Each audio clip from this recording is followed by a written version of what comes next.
I'll leave that answer to the president himself, Ed. Kristen, go ahead. One more follow-up on Tulsi Gabbard.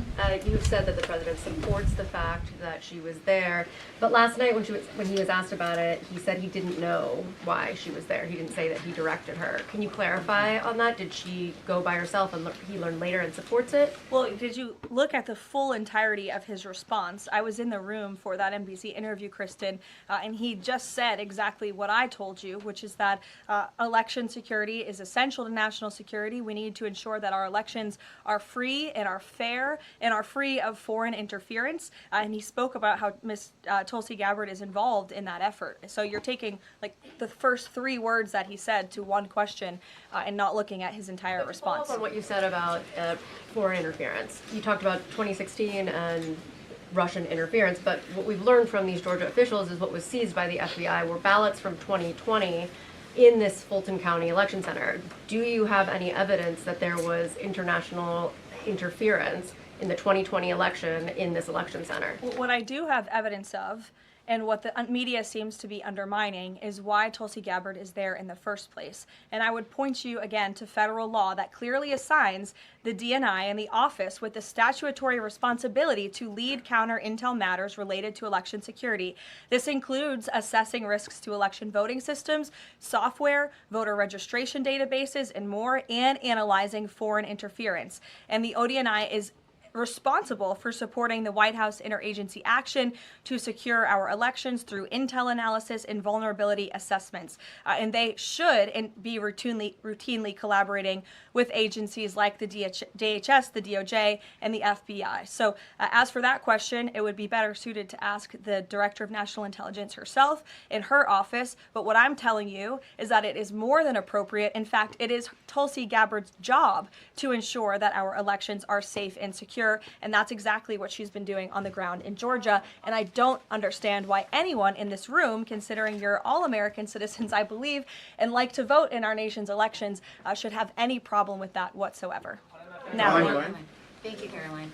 The president said that the administration should take a softer approach on immigration enforcement. He's also suggested for months that some migrant workers should be spared from these raids based on what they're doing. Is the administration going to continue to conduct large worksite raids as it seeks to target violent criminals? And can you clarify, is the federal government going to continue doing these deportation operations in blue cities where authorities say they don't want them? Well, first, again, to the president's answer yesterday, the full context of his answer was that he'd like to see a softer touch, but we are always going to remain tough. That softer touch the president is referring to is that cooperation that is necessary between state and local authorities and federal government authorities to ensure that we can continue deporting illegal aliens from our communities without tons of agents having to go after one illegal alien. If the states and the local governments just turn over their illegal aliens to ICE at jails, as they should be doing, it requires one agent to deport that one illegal alien who can then go on their way to their home country in a peaceful manner. The escalation that we've seen take place in Minnesota is a direct result of the refusal of state and local officials to cooperate with the federal government and with ICE, which has led to these hostile and dangerous environments.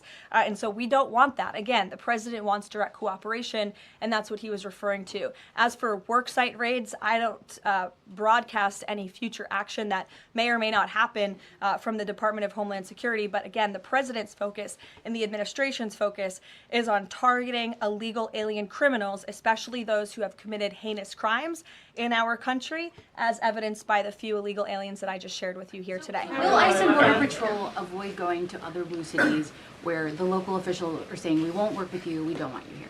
Well, first of all, those local officials should be wanting to work with ICE. Why would any official, whether you're a Democrat or a Republican, want murderers and predators in your city? It makes zero sense. It's an untenable position. The only reason Democrats are taking that position now is because their entire party platform is just anti-Trump. It makes no sense for the American people. They should be calling this White House, they should be calling Secretary Noem, they should be calling Tom Homan, and they should be saying, we want to work with you to remove the worst of the worst criminals from our city. Please come here.